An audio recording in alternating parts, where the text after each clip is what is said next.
A drone strike is a terror weapon. We don't talk about it that way, but it is. Just imagine if you're walking down the street and you don't know whether in 5 minutes there's going to be an explosion across the street and from some place way up in the sky that you can't see, and somebody will be killed, and whoever else is around will be killed, and maybe you'll be injured if you're there.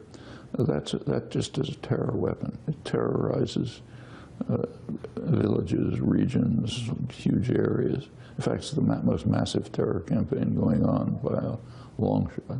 One drone strike, they turned the entire village against the Americans. It's a terror-generating machine. It's a terrorist operation and a terrorist-generating machine. So it goes on and on. That's not just the drone strikes, also the special forces and so on.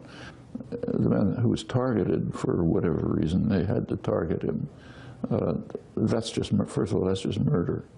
There are principles going back 800 years to Magna Carta holding that people cannot be punished by the state without being sentenced by a speedy trial of peers. That's only 800 years old. I mean, you hear a drumbeat of conventional propaganda, in my view, and it takes a research project to find other things. Something else, which is about 70 years, it's called the Nuremberg Tribunal, which is the foundation, it's part of the foundation of modern international law. And it defines aggression as the supreme international crime, differing from other war crimes in that it encompasses all of the evil that follows.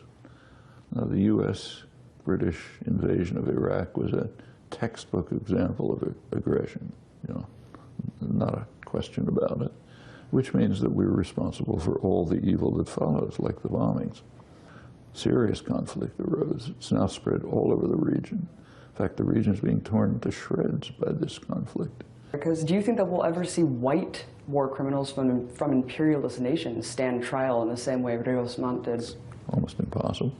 Take a look at the ICC, International Criminal Court. Black Africans or other people the West doesn't like. I mean, Bush and Blair ought to be right up there. There's no crime, recent crime, worse than the invasion of Iraq. Obama ought to be there for the terror war. But that's just inconceivable. In fact, there's legislation in the United States, which in Europe is called the Netherlands Invasion Act, a congressional legislation signed by the president, which authorizes the president to use force to rescue any American brought to The Hague for trial. I mean, you know, this is mind-boggling.